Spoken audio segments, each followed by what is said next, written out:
Hello, my name is Nikki Lamb from the Neil Squire Society, and this presentation is on barriers to employment. This presentation will advance by itself. All you need to do is observe and listen. I will read and explain all the information as we go along.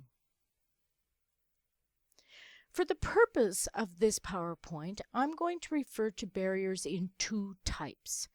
I'm going to speak to barriers outside of us and barriers inside of us. Barriers outside of us are the things that Marlee Matlin was just sharing with you in the YouTube clip you watched. Barriers that come from society, barriers that come from outside us, and very often things that we can't change or control. We can certainly advocate for our rights and those sorts of things, but they aren't always things that we can change ourselves. Barriers from inside of us are things we do have control over.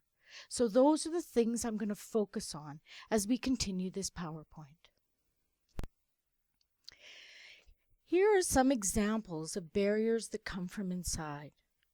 Our physical impairment, the barrier that we have, our disability, comes from inside. We can't always control that. Well, lots of times we can't control that. But with accommodation, we can minimize the impact of that. The second thing, lack of sleep can be a barrier.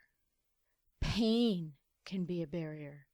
Poor nutrition, lack of exercise, stress, depression, and our attitude. Now, points 2 through 6 will be spoken to in other lessons in your Wellness for Work module. So today, I'm just going to speak to points 7 and 8 in a little more detail. Depression and attitude. Depression. Depression is a mental state characterized by a pessimistic sense of inadequacy and a despondent lack of activity. Sad feelings of gloom and inadequacy. Symptoms of depression. According to the DSM-4, and the DSM-4 is a manual that medical personnel use for diagnosis of mental illness. So according to the DSM-4, major depressive disorder or depression is diagnosed when 5 or more of the following symptoms of depression are present for most of the day, nearly every day, and for at least 2 weeks. At least one of the symptoms must be either persistent, sad, or empty feelings, or the loss of interest in activities. These are those symptoms of depression. As I go through these points, if you have 5 or more of these, I strongly recommend that you speak to your doctor. Constant sadness, irritability, hopelessness, trouble sleeping, low energy or fatigue, feeling worthless or guilty for no reason, significant weight change, that's gaining or losing weight, difficulty concentrating, and loss of interest in your favorite activities. Something that I want to speak to that does cause depression, and people are very surprised to hear this, but studies have shown this lately. Regular drinking changes the chemistry of the brain, and of particular relevance here, it depletes the levels of the neurotransmitter serotonin. Serotonin is a chemical in the brain, and it's the chemical that helps us to feel good. It carries the messages from cell to cell, so we know when things are good. And if we don't have enough serotonin, the messages aren't getting through our brain, and we will and can develop depression. Now, isn't this interesting? Regular drinking depletes serotonin, something we need to feel good. This is a brain chemical implicated in depression. This leads to the cyclical process of drinking to relieve depression, becoming more depressed as levels of serotonin become more depleted. thus needing more alcohol to medicate the depression. So alcohol consumption can cause depression and therefore can be a barrier to employment. This may surprise some of you. Cigarette smoking. Cigarette smoking, too, has been known to cause depression. Now, I'm sure you're thinking this is crazy, and there was a time in my life when I would smoke. I smoked for years, and I would swear to you, smoking relaxed me. Now that I've had time to look back on why I was relaxed, I think it was because it was for 10 minutes it took me to smoke that cigarette that I wasn't really having to do or focus on anything else. I think that's why I was relaxed. Because now studies have shown nicotine increases an enzyme in our body called cortisol. Cortisol depresses the synthesis of serotonin. And as we know, we need serotonin to feel good.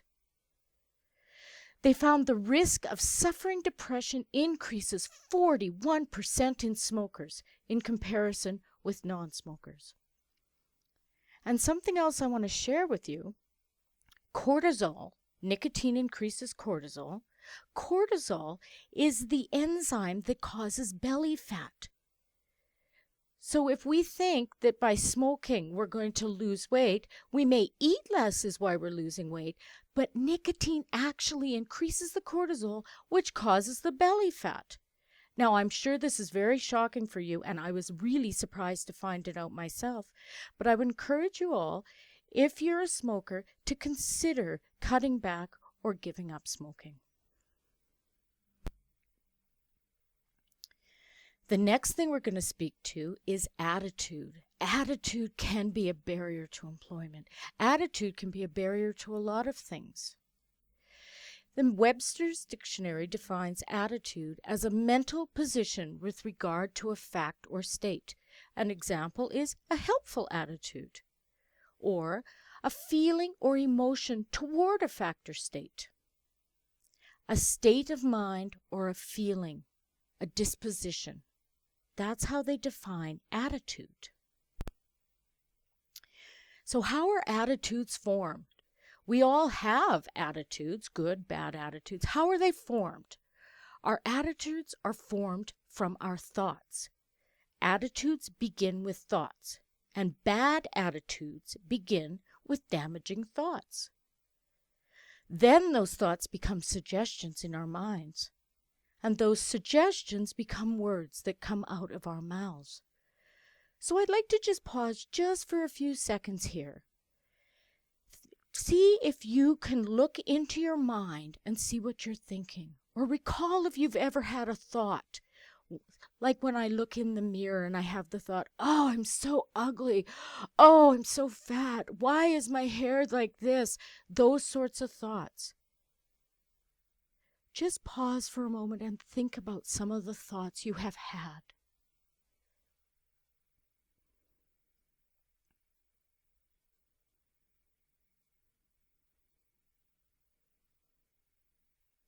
Can you see how those thoughts could be turned to suggestions in our mind? Maybe we start to really believe we are ugly, we are fat, there's something wrong with us.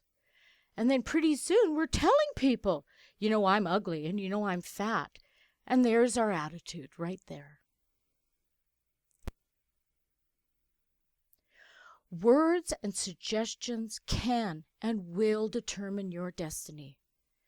This is an age-old saying, and we actually have it on the wall of our employability classroom. Thoughts become words. Words become actions. Actions become habits. Habits become character. Character becomes destiny. So how do we change our attitude? If you do feel that you have a bad attitude, how can you change it? Attitudes are sometimes so ingrained that it's really hard to change them. But I promise you, we always have the power to choose the attitude we will exhibit.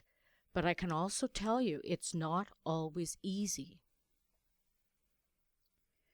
Here is an exercise that works. For the next 30 days, every day, say out loud or to yourself in your mind, I feel healthy. I feel wealthy. I feel terrific. I know it sounds simple. I know it sounds kind of hokey, but it does work.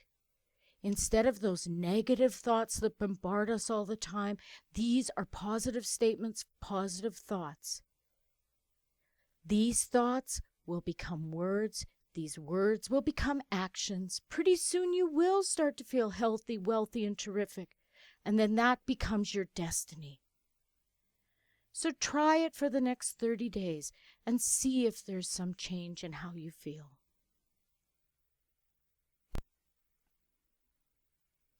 And the last slide in this PowerPoint presentation is your quote. The minute you alter your perception of yourself and your future, both you and your future begin to change. By Marilee Zdenek. Now you're going to follow this PowerPoint presentation up with an exercise, and then you're going to watch another YouTube video.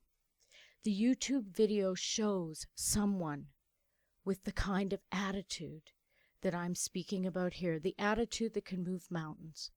So I'm hoping that you enjoy that. This concludes our PowerPoint presentation on barriers to employment. If you have any questions on this presentation, please do not hesitate to contact your assigned facilitator.